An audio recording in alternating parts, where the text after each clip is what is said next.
Hey everybody, this is Rydo and we're back to Indiana Jones and the Fate of Atlantis. So we were able to figure out through a simple puzzle, which is all we've been really getting in the first act, is some tutorialization and simple one-screen puzzles, two-screen puzzles. We had to walk exactly one screen away from this after distracting one of the characters with Sophia to steal his lamp, to use the kerosene to remove the two-headed snake etching that we put into the mouth of this creature, which honestly this creature never shows up in the game again. So the idea of like these weird animals kind of gets forgotten in this story. Like there's a lot of what feel like red herrings in this story, frankly, as far as what we're going to see in Atlantis, whether it's aliens, whether it's deformed humans, or weird creatures that aren't human or part human, part animal.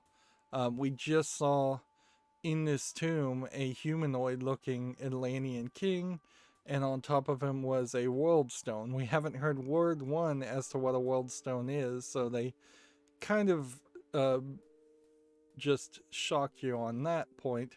But he missed an orichalcum bead, and we are done with this area. And there's plenty of opportunity, certainly, to wander around, particularly at this point. But pretty much anywhere in the game, you could just get confused and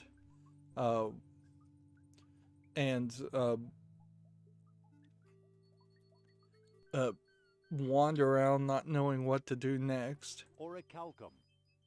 The power of Atlantis. Sorry, hit my microphone there. So you probably aren't going to get anything new as far as Echo. talking to the bird. You can't jump over and reach the tree. You can't also use the whip with the tree. I can't reach it. Which you would think that potentially that was the way to get back, but actually there's just a path around the jungle. So we'll see that Sophia found this path after you cross through the jungle, and we are now back to the truck. Let's find the airport. Anytime we use a car, it jumps us to this transition. And I believe in The Last Crusade, this transition map was very much just cutscenes. So we could go to Barnett College in New York, but we're not ready for that.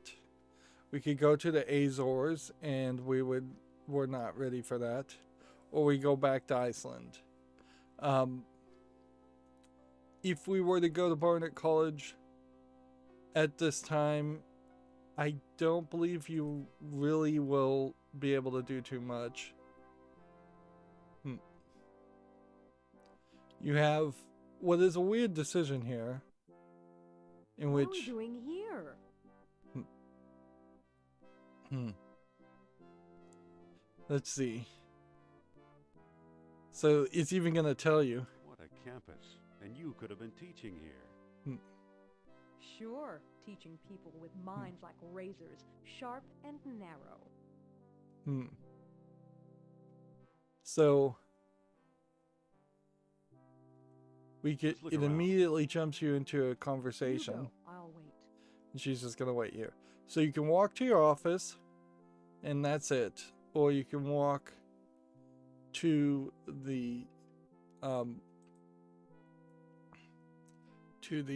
museum. In your office, there's, unlike The Last Crusade, not a lot here. Nothing up here but a few broken pots. Like, you have a window. I better call a glazier. And there's this broken window. Doesn't seem to open. I don't think that'll work. You can't push or pull the window. Move it. Remember the guy jumped through the window.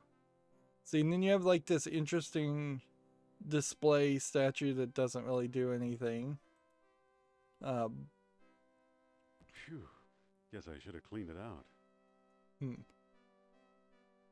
And so if we look in this ice box, which... I guess it's mayonnaise, but it looks like used motor oil. Let's go ahead and pick up the jar. So now we have a jar of mayonnaise, which I don't think you actually ever use. There's nothing useful in here. Let's see. I guess it's mayonnaise, but it looks like used motor oil. Here's a thuggy idol. Letters from the school principal to my dad. They all begin the same way. Regarding Henry. So you get some random That purple meteor on response. the top shelf would stop glowing. I really should catalog this stuff. You get a little bit I of really different should response. catalog this stuff. 3 different responses, and then that's pretty much it. And you can't get up here and see this orange chest. Trunk is one more thing. Nothing useful in here.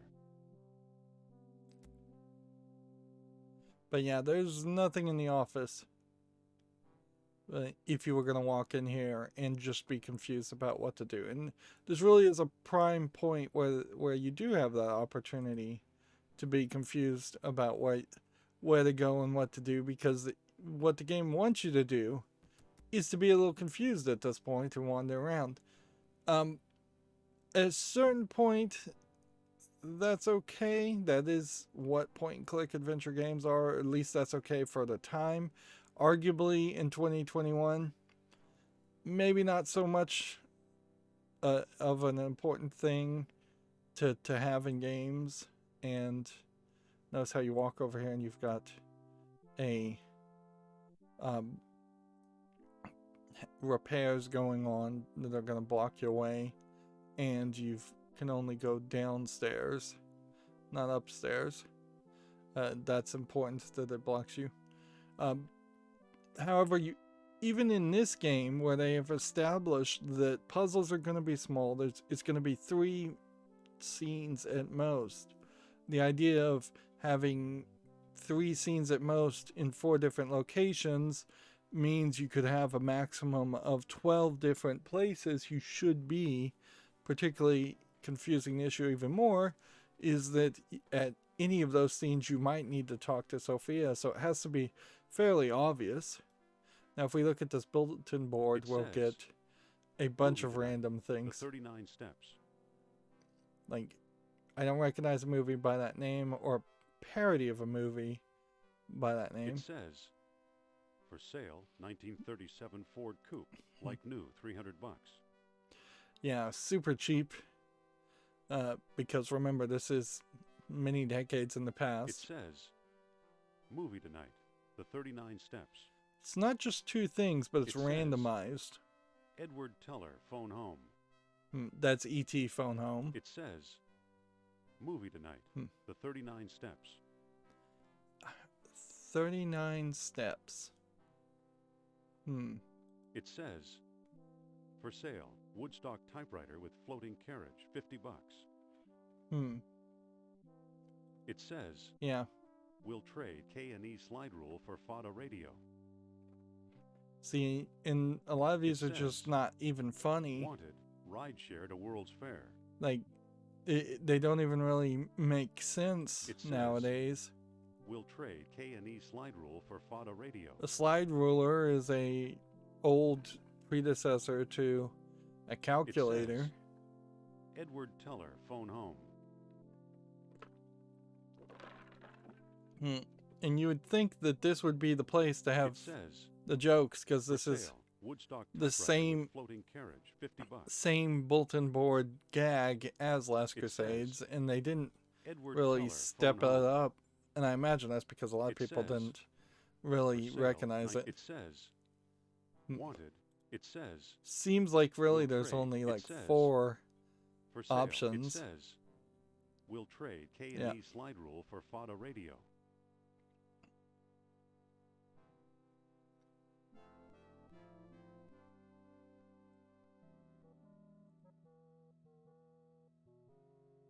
So there's a piece of coal you can also collect right now if you want. You can also open this furnace. However, all I'm really doing is confusing the issue quite a bit, because I'm picking up items that you won't really need. And I think if you use the lump of coal with the furnace, it won't work. Okay.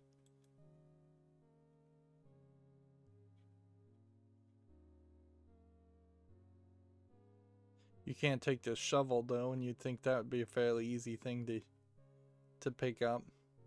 So now I'm still at 54 out of 60, so whatever those 6 IQ points that I collected or missed to didn't collect, whatever those were, I missed out on those. I wouldn't be surprised if it is practically impossible or actually impossible to get 100% of all the IQ points. And if you were going to play that way, you really would just need a walkthrough. It wouldn't be worth your time to play this game multiple times trying to get to that. So where you really were supposed to go, after being confused and wandering around, like so many other point-and-click adventure games, was back to where you started. Which, yeah, that generally doesn't make sense. Because it's the idea that time has passed, whereas in most point-and-click adventure games, time doesn't really pass until you've accomplished something bigger, and it makes it fairly obvious. What they should have done is had it activate a cutscene after we found the orichalcum bead, where Sophia says, oh, I'm feeling tired, let's call it a day. Or even maybe you have Sophia pass out if you want to have the stereotype of the weak, fainting damsel. And either way, then they could it could fade to black and say the next day. In that way, you know a passage of time has happened, and then you could have a cutscene where it says we need to go retrace our steps. Because otherwise, the only way you would even know what to do would have been to talk to Sophia. Sophia. Yes? And then we could have said, what do we do now? What do we do now? Let's find a use for that bead. Yeah. Let's find a use for the bead, which isn't even much of a help. And some of these prompts are back. What do we do now? Let's find a use for that bead. And so that is as much Let's look around. hint as we're going to get. Okay. Now, because I clicked on that, that didn't take away IQ points or anything. It's not like I've failed and they're going to punish me.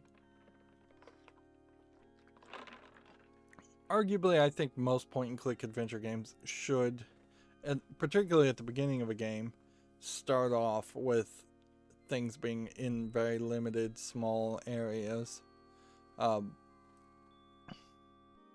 And maybe by the time you're at that third act or final act, maybe at that point you've collected several different items. And there is going to be some, like, moonshot style puzzle where you use duct tape on a cat to make a mustache.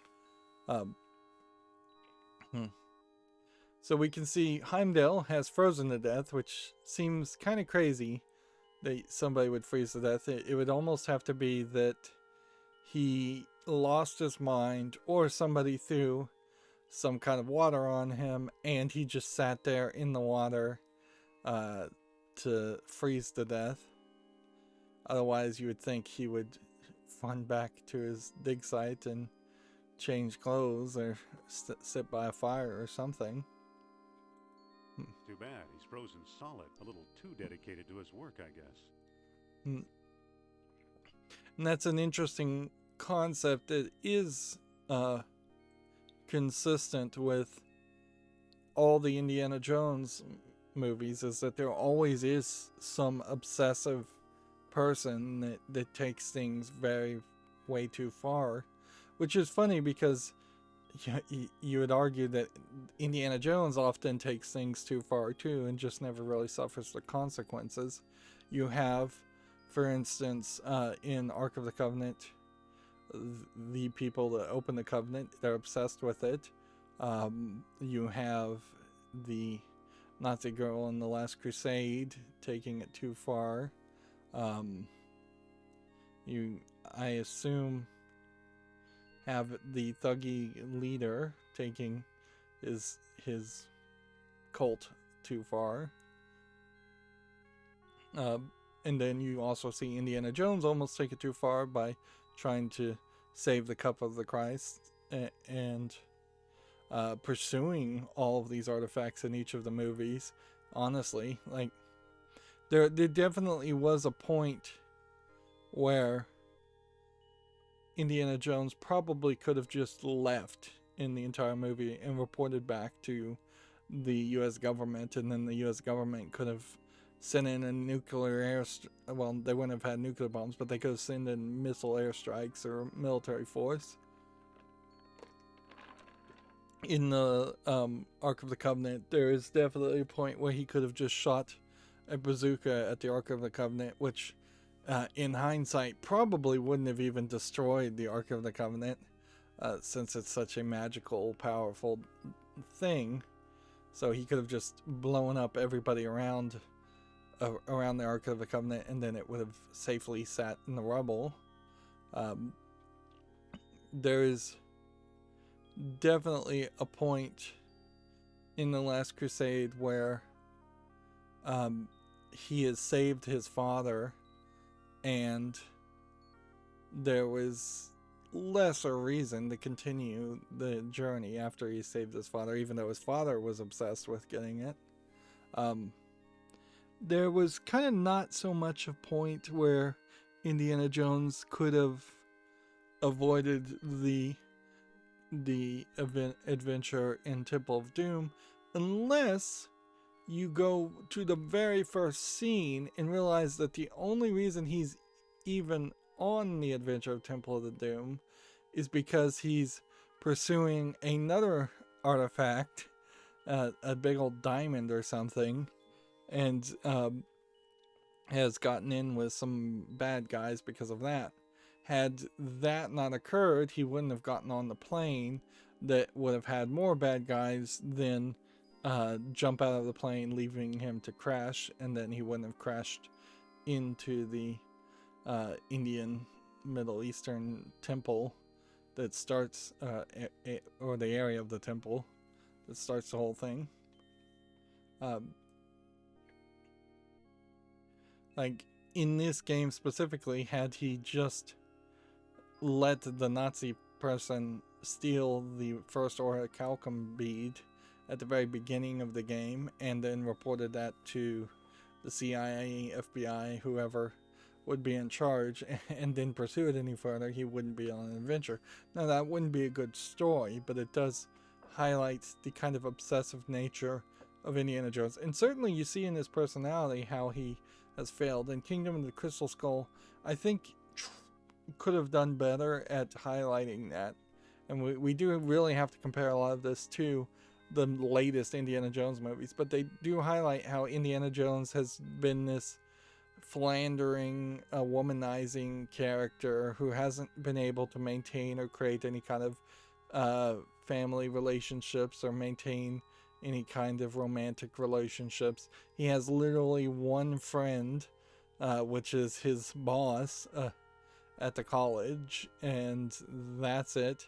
Everybody else in the archaeology industry seems to either have betrayed him or he betrayed them, and they kind of all hate each other. Like, he apparently had a kid in Crystal Skull, which is revealed, and then isn't even told that he had a kid. So yeah, he is not a well-rounded character or person, which flawed characters do tell you tend to make better stories. Anyways, so you can walk around here, you could talk to Sophia, Excuse me.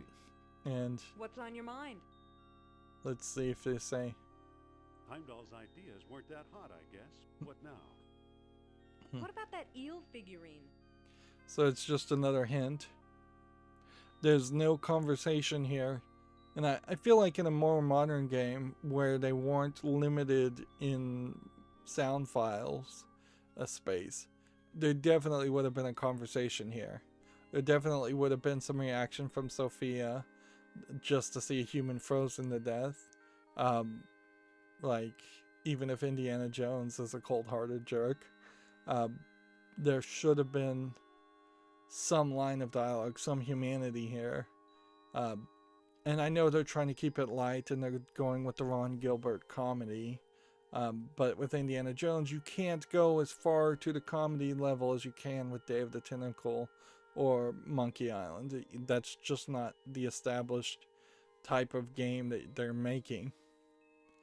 So let's look at the eel. It looks like Heimdall managed to chip the eel head free. So all he managed to do was open the head. It looks like a bead would fit in the eel's mouth. So it's just telling you directly you're supposed to use the orichalcum bead in the mouth of the eel head. And you would definitely have, if you just looked at this in a normal game, this would have zoomed into a zoom in image. And we probably will see throughout this game a lack of focus as far as the zoom ins in favor of more wide open areas that kind of get underused. It fits perfectly. Whoa! Look, it melted itself right out of the ice. So this eel figurine apparently is It's a bronze coil. either space heater or a water boiler. I would imagine it was designed to boil water or heat something else. And we can now pick it up. And it looks completely different in the 2D image than it did in this screen. It's a bronze coil. And they definitely had to do that because there's just no way you would be able to have that image in your inventory and remember what it is. Poor Heimdall. See, now he Poor says Heimdall. poor Heimdall, when frankly that line of dialogue should have been said first instead of making jokes, making light of even a crazy person dying. If anything, it's kind of sadder that somebody that was obsessively crazy died due to their obsession. So we now have a new item, and it's very, very possible that if you'd been wandering around quite a bit, you wouldn't remember what to do with this new item. But we know that the old man wanted an Atlantean artifact. So let's see if we can give things to Sophia. No, you cannot give any item to Sophia. She's I don't just think that'll not work.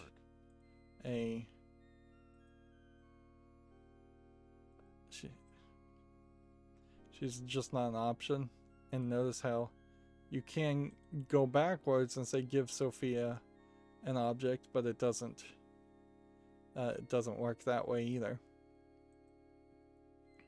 So once again, we're retracing our steps, Let's going head to the back airport. to the Azores, which arguably it would make more sense to have had this puzzle and this puzzle and this puzzle all in the same place, but clearly they were proud around the idea of being able to select different areas.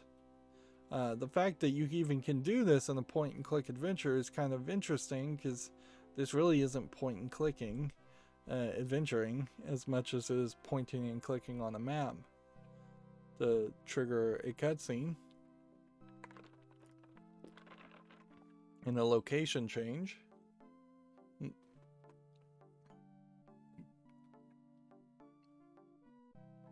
And then you have a animation there where you're flying in and then you are coming to a car and use the car again, which I suppose is fine. Let's go ahead and open this door and just do actual business. Costa? Sophia won't You again? What actually do you handle want? the trade. Let's talk about a trade. Okay. What you got? And so you have some different options that are wrong options. I'm offering this rare archaeology magazine. That magazine rejects all my articles. You keep it. Got anything else? I'm offering this genuine American-made bullwhip. Not a chance. What good is a whip in this day and age? Yeah, that's an Got anything interesting point. I'm offering this mysterious eel figurine. else? Now that looks interesting. You And it got just deal, jumps mister. into the third option. Now listen carefully. I don't know exactly where to find it, but the lost dialogue of Plato is in the Ashkenazi collection. Got that? I think so. The Ashkenazi collection. Very good. Nice doing business with you. I think the Ashkenazi is like a Native The American. Ashkenazi collection? You know something, Sophia? I believe Barnett College owns the Ashkenazi collection. And so they're just going to reuse things. And now we finally get a cutscene. A research laboratory somewhere in Dr. Germany. Uberman. Fantastic news. Kerner, at last! See what Herr Jones has kindly provided. What on earth? Isn't it amazing? You fool! You come back to show me this prehistoric knick-knack? Herr Doctor, I believe this knick-knack, as you call it, comes from the lost city.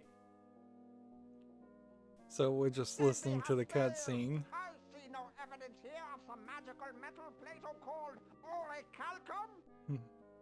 Look here. Concealed in the base is a small shiny bead.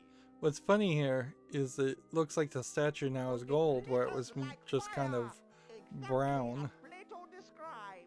Um, My guess, we found the treasure we It's also funny that they call him Uberman when Uber in German just kind of means super, so they're calling him Superman. My God. But the right word should be like Ubermensch, I think. We've So done it. even a bead of orichalcum Without any radioactivity. I blew know up all the smart equipment. American scientists know nothing.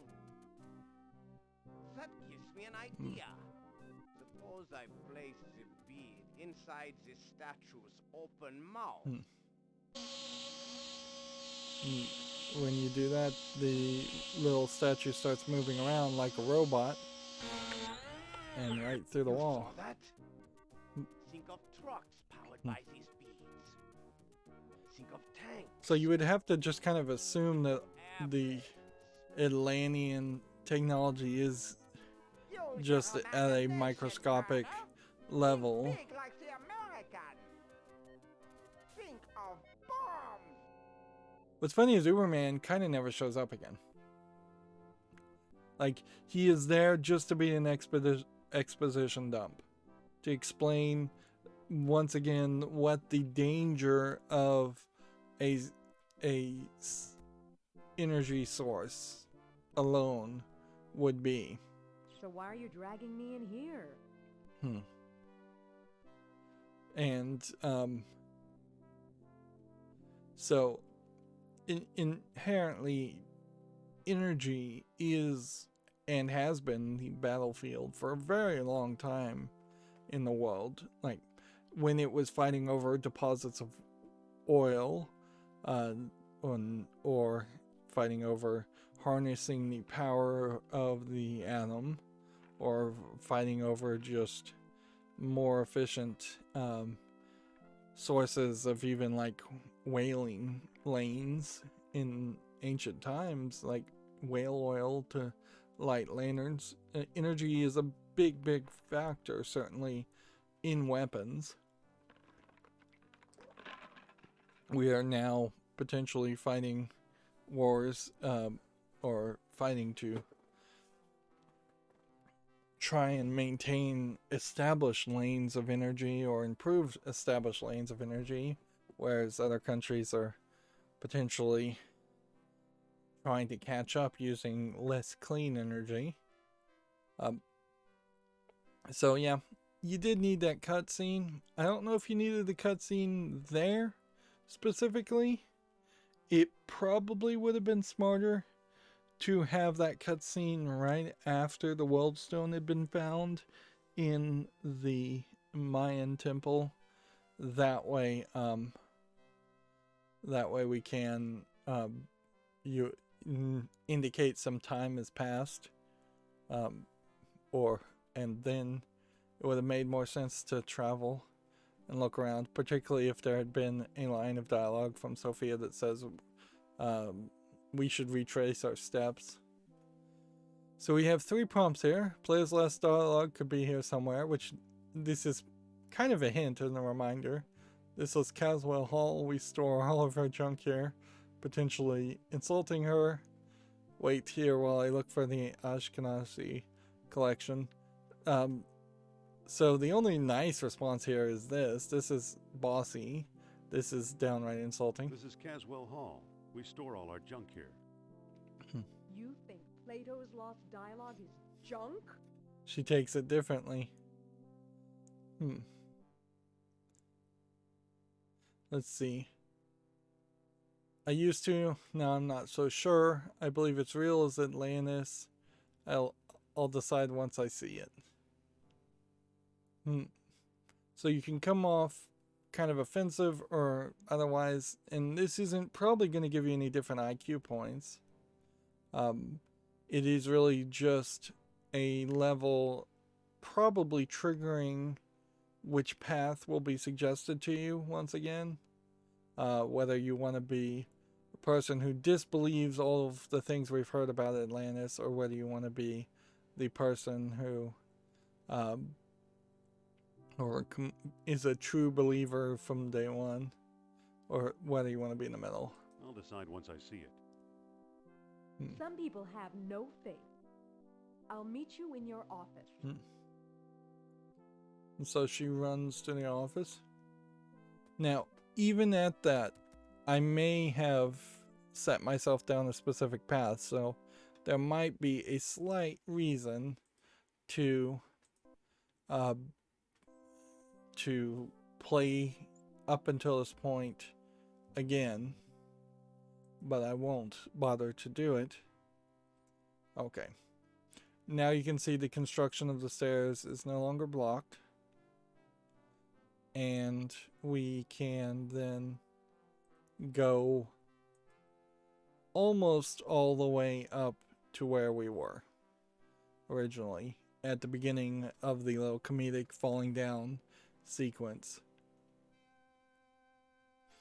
And so you can't go any further, I believe. Well, no, actually I think you can, because I think you can then pull this totem pole. Marcus thought potlatch Indians carved this. Looks like a movie prop to me. The floor isn't slippery enough. It won't move. Alright, well then, let's use the mayonnaise with the totem pole. Gloop gloop with a bunch of colorful animations. Then pull the totem pole.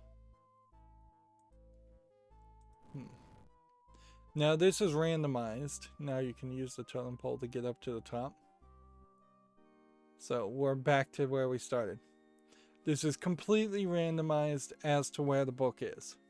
But it's probably locked in too. So I don't think there's a way to potentially reload and trigger it. I don't think it is a case that you have to look at a specific number of things, and that it's always in the last place you look either, which arguably that would be more interesting if it was always in the last place you look. So we could go back and look at It's a things. crude copy of a Persian idol. Poor Marcus. He thought this was a Maasai warrior. Alright, so we already had looked at pretty much everything. It's some kind of funeral urn. I believe it's part of the old Sprague collection. So, Looks like someone's ashes in here. let's see if we can pick up. Feels like Ashes. there's something loose in here. A key? So inside It's this dusty. is a dusty key. So then we can come over here and pick up I can't this pick that up. candlestick. Must be made out of lead. So you pick it up, There. but then it's too heavy and you just put it back down. And then Marcus still thinks this chest belonged to Columbus. let's see if we can open the chest. It's full Look of at it. air. It's a copy of an Egyptian statue of Horus. So remember, when you were first here, you couldn't interact with any of these things. It's a medieval gargoyle, or a good imitation. Odds are low that you would actually find the book here. It's a stone carving of Shiva. And if we look at the IQ points, we're at 74. Let's walk back down to the next room. There is this arrowhead we could look at, but we couldn't do anything It's with. from the Shamet collection. Very sharp. Looks like textiles from the Shamet collection. It is just naming all these different collections. Marcus thought Potlatch Indians carved this. Looks like a movie prop to me. The label says unidentified potsherds. And here's a dusty I old believe chest it's part of behind the old you. Sprague collection. And notice you have a dusty key and a dusty old chest. It's locked.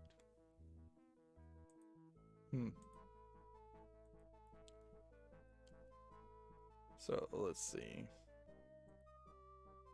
It's locked. Use the dusty key with the dusty old The chest chest. is empty. The chest is empty. Alright. The label says unidentified potsherds. And see, it's just hidden behind there. Looks like beadwork from the Phoenix collection.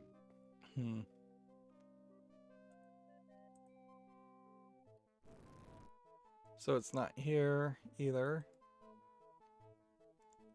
Slightly frayed, but still strong. But kind of clearly you know that there are definitely some places where you would actively find the book. Like, those chests are not always empty. But then that puts you in a weird position, certainly, I think I've read them all. because you don't really have another whole point where that happens, where you have Old lecture hall things desk. in kind of Filled random with a lot of gum, places. I'll bet. It's so he mentions a wad of gum, and you actually need the gum. There is a sticky wad of gum under here. So pick up the gum, It sure is gooey. and then let's see if we use the gum with talk to the gum. I don't think that'll work. See, push the gum. I can't move it. Alright, I believe it's part of the old Dunlop collection. and then you have several There's nothing of shelves. importance here. And these are kind of just There's nothing of importance here. red herring areas. So there's a screw. There's actually 5 screws. It's a screw. Early 20th century, I believe. So what it wants you to do is use this dirty rag with the arrowhead. Now you have, It's an arrowhead with a soiled rag wrapped around it. and that way you're making a makeshift flathead screwdriver. It's unscrewed. And you don't get the screws, which is great because the last thing you would want in a It's point-and-click unscrewed. adventure game is to have actual construction materials like screws, which would work on so many things. It's It would unscrewed. be really crazy. So you're just removing It's the unscrewed. back of the shelf. Now, why you would install shelves It's in a unscrewed. library and not have them screwed to like a 2x4 attached to the wall, or a stud in the wall directly, or just even attached to the wall so that they don't tip, is very questionable in modern times. I'm not sure though in this time frame anti-tip brackets had been really pushed or promoted. And even now, There's nothing of importance here. so you lift up one side of the back and you can't even see it. But basically this is yet another chest. Even now though, a lot of people build cheap bookshelves and don't mount them to the wall so they don't tip over.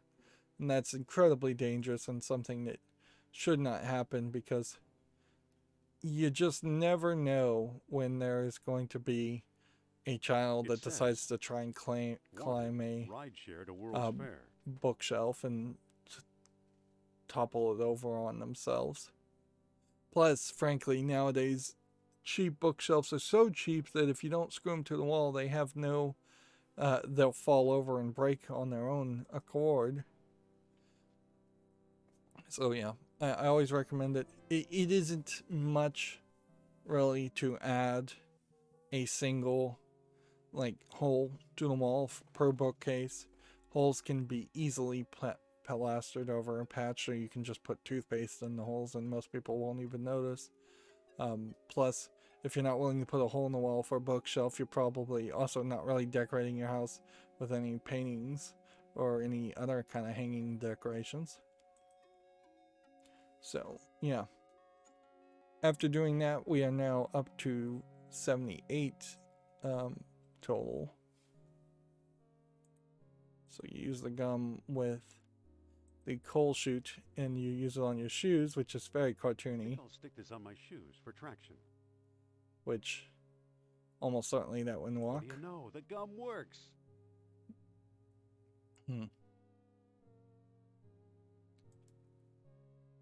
Miscellaneous antique vases.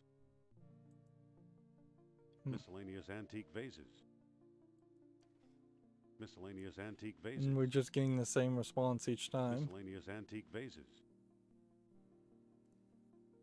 Okay. I don't think you ever find the book in I this believe pile it's of part books. of the old Dunlop collection.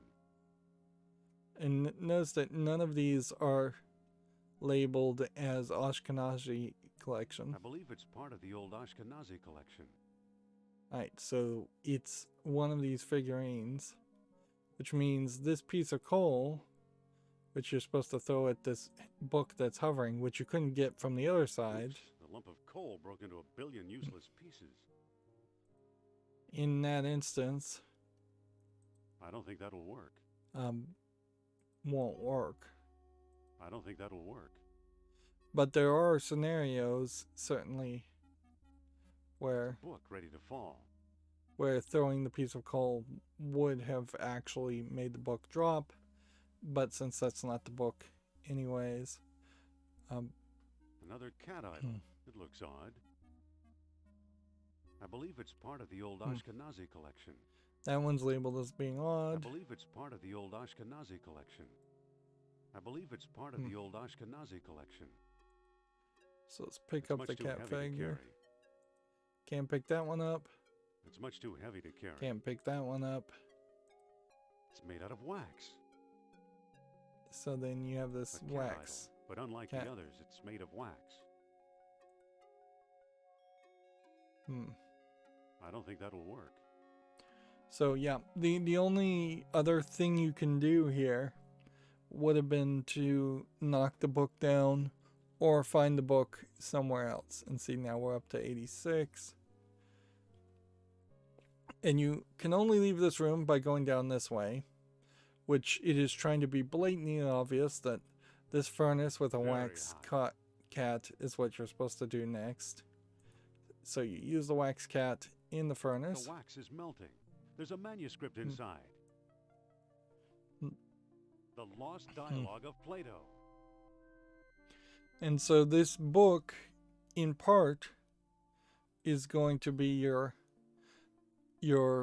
like journal from the Last Crusade. But I think it's a little bit better than the Last Crusade game because I don't think it just gives you specific hints based on what scene you're in. I think it just gives you all the information that you would want to know now. Although the information is pretty cryptic.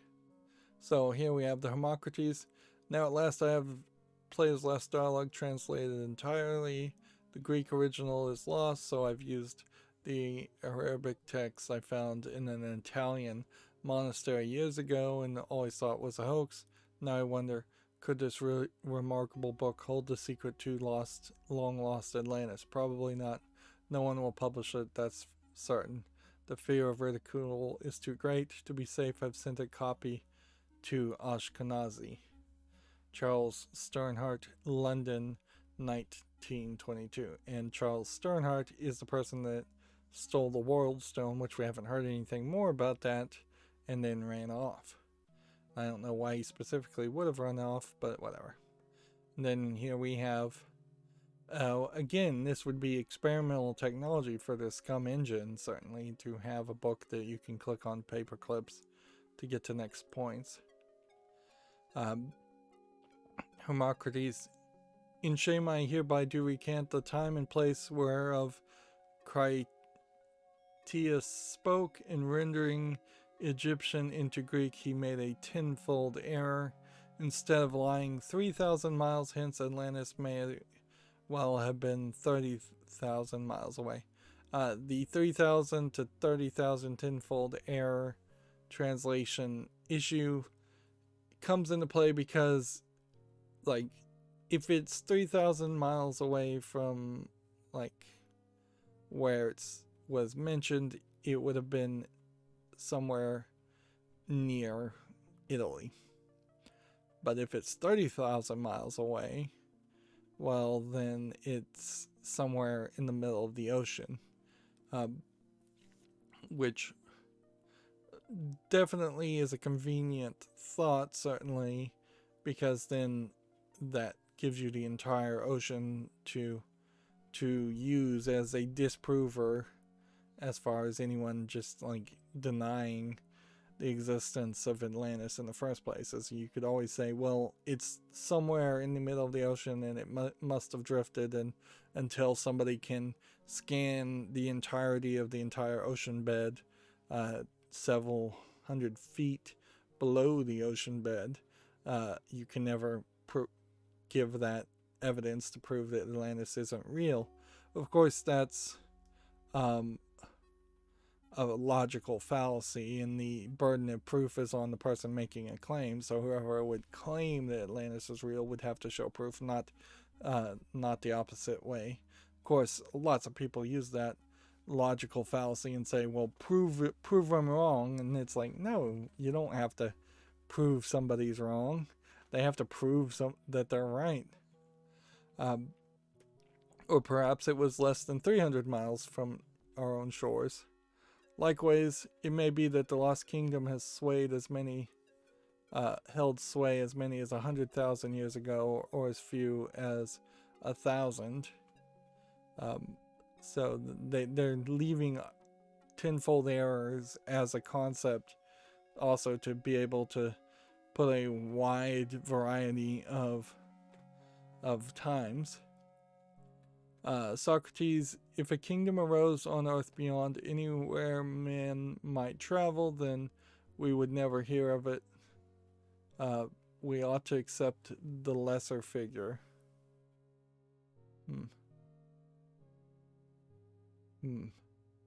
So they're arguing that it should have been 300 miles, not Socrates' instead of like 30,000, because nobody would have traveled that far. And then the next one, I think, would actually be this one, but it kind of feels like it should be this one. Like, logically, you would have it go closest, furthest, and furthest. Let's see. Yeah. When I clicked on this center peg, it moved that one, so this is the next one. And visually, it just didn't quite look that way. So then it jumps down to this next point. What's funny is you have like these paper clips and you're only reading the paper clip section, where it would be way more informative to have had an entire 36-page book, little pamphlet, something along the lines of some of the books in Skyrim. You could have put a lot of text here. You could have put a lot of hints in the book. It could have been something a lot bigger. Inherently, in making modern games, you have the writer come on board and write the story somewhat late into the development. And usually, even at that, they still have nothing to do as you're trying to finish up and polish a video game. So if you want to keep the writer employed and on the payroll, there's plenty of time to have writers write more backstory and more books and put that content in the game somewhere. And the prevalent amount and somewhat success of visual novels on Steam really does highlight that there is a niche audience that really does just love to read in video games, whereas I think the majority of gamers don't. Of course, this isn't too much by any means, and you could have voiced this in a modern game easily and just have it all read out loud. So glorious Atlantis founded 2 colonies, the lesser 350 miles north of the city, the greater 380 miles to the south. Gates to the kingdom opened only with the aid of special stones. At many outposts, a sunstone sufficed if the sunset made the tall horns red. And see, this might be somewhat random too. This word particularly, I think, is what gets randomized. At the greater colony, a moonstone was also needed, with darkest night healed by the full moon. And see, I believe this would be randomized each gameplay. And to approach Atlantis itself, a world stone was required as well. And that was the thing he stole. With the glorious sun blazing alone upon the western sea, which this very much may change, or this entire sentence may randomize. Final entrance yielded only to contrary minds, which kind of implies that the pattern as described here might need to be flipped in the opposite. I do remember when I first played this, I probably didn't get that, and I probably did just randomly brute force the solution. And it is said that dwellers in Atlantis had no horses nor any need of them, or calcum, the metal that glittered like fire. This they had instead. They cast it into shiny beads and used them as we do minted coins, paying statues to do their work as if by magic. When the colonies were failing, wise men carved strange devices out of amber to search for the metal, but only proud Atlantis ever yielded a supply. So they had this kind of like limited supply, not infinite supply, that only came from Atlantis, which, yeah, that would be crazy. It would be very interesting if you could smelt a metal that would store an electrical charge just through a very simplistic process of chemical forging, but I don't think you probably would be able to do that, because the way electricity works is you have to, in batteries, you have to have a anode and a cathode side, and one side holds most of the positive, and one side holds most of the negative, and then there usually is a thin film in between the anode and cathode side that allows the more regulated flow from the positives moving to the negatives and vice versa as they meet in the middle. And as they meet in the middle, that releases the electricity on the positive and the negative terminals on the battery. And mostly we've only been really able to do liquid state batteries, although I have heard some talk of solid state batteries, which would be interesting, certainly, but it certainly hasn't been scaled up, and that's one of the problems certainly with a lot of battery technology, is that it's not any more efficient or safer or easier to produce than what we've been able to find so far.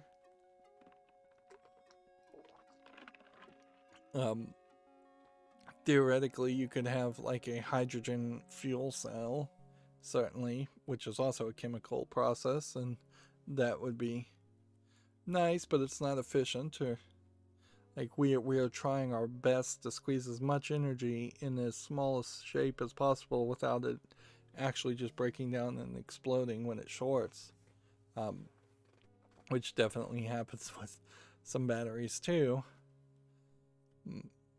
So yeah, you would have to, I think, if you did have something like orichalcum, it would have to either be some form of kind of resonant radiation, and the game said no radiation, but I mean you're really not going to have that unless it is a high half-life decay that's happening to create radiation, to create energy. And it would have to be some kind of resonance around multiple metals, almost certainly, to capture it. And orichalcum as a bead doesn't really make a lot of sense, because then you would have to assume that the negative side is the internal part of the bead, and the positive side is just the entire external skin, which would be like an ungrounded circuit, certainly, just filling the air with positive electrons until it finally found a path to the actual Earth and the ground in the Earth, or whatever ground that was the closest path or shortest path to the Earth. So, yeah, the science there is pretty much non-existent, whereas it makes a lot more sense to potentially just have technology around like solar energy. Like you potentially could have 1,000 years ago, 10,000 years ago, 100,000 years ago, you could have very much had a city that used the sun as much as possible to be as efficient as possible. If they had like all of a bunch of aqueducts going above every house in every area, collecting the heat of the sun, sending down warm water, they could then use that warm water to improve their lifestyle quite a bit, and maybe boil water. You probably still would need mirrors and reflectors to get the water super hot to boil it, to then put it into some kind of steam generator. That would be the next level of that technology, certainly. But just sunlight disinfecting water 100,000 years ago would have been a great amount of progress. Better farming techniques would be very smart. Canals, like Venice, in a lot of ways, is kind of a smart way to use water as a transport. system. If the canals in Venice flowed in specific directions and you could just sit back and relax and you didn't have to actually row yourself from point to point, that would be cool. But actual electronical devices, it's hard to believe that that could possibly exist 100 years ago. There's just well, not 100 years ago, 1,000 years ago, there's too much technology that would have had to have been established first. Everything is iterative. Even this video game was in part iterated on to make later games, and this game iterated on previous games, certainly. Here we have Socrates. You have called the kingdom wealthy, but surely this is absurd, and it just kind of ends that way. And then the final part here is, as the waters rose around the city, the kings of Atlantis, one after another. Interesting. I guess there were multiple kings. Sought to hold off fate. Knowing mortal men would never rule the sea, they planned a huge colossus, which by the use of orichalcum 10 beads at a time would make them like the gods themselves. Okay, Norabsal was one such king. He it was, say the wise men of Egypt, who first put men in the colossus, making many freaks of nature at the time when the celestial spheres were well aligned. So Norabsal transformed humans into freaks of nature, which would explain the freaks of nature elements. It would also explain the ghost elements, certainly, if they made themselves like the gods themselves. A ghost is not too far from a god. Socrates, this I doubt. We're hearing a child's tale. So even in this translation, you're getting these notes of Socrates. Which is funny, because then why is this called the Lost Dialogue of Plato? It's not really explained well here that, like, Plato must have either copied Socrates' works, or he copied Hermocrates' works, and then Socrates added more content or more commentary later. Let's see. While I was digging up Viking gravesites, she was secretly collecting pieces from Atlantis. I guess we can look at this a little bit more. While I was digging up Viking gravesites, she It's was just the secretly same collecting thing over and pieces over from again. Atlantis. What's funny is that there's little things that are circled in red, but you can't read them. That's my whip. It's empty. It's dusty. It's an arrowhead with a soiled rag wrapped around it. It sure is gooey. Let's see if we use the gum with the I don't furnace. think that'll work. If we use this with That this. didn't do anything. If we use this. Well, that with doesn't this. seem to work. And if we use this with this. I don't want to incinerate that. So you can see how there is basically nothing that you can do with these items. So, yep. We are approaching the end of Act 1. And that, I think, makes this kind of a good place to end this episode. Pretty much once we walk into this next room, we are given the opportunity to choose a path. Right now we're not on a path at all, because the starting point is pretty much the same. There is only this slight randomization.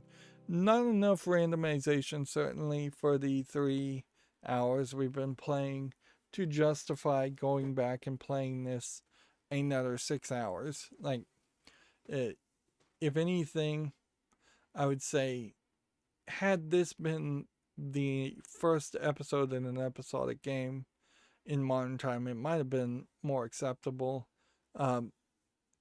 I kind of think that this is kind of like what an Indiana Jones game should be, though, is that it either should be episodic or it should be particularly short. 3-6 hour, 3 hour experiences, 5 hour experiences. Don't go for a 10 or 20 hour experience. Definitely don't go for a 60-hour point and click experience. And if Disney had just hired some intern somewhere to make a game like this and put it out once every 6 months, and it's just a new story based on a new myth, that would be fine. There's plenty of like ancient archaeological items that you could make stories around, particularly if you're not making it super high stakes. Like the Staff of Moses is kind of a great example of that. Like you could easily make a 5-hour story point and click adventure game where you're looking for the Staff of Moses. You wander around, you deal with some people, you solve some puzzles, you find the Staff of Moses.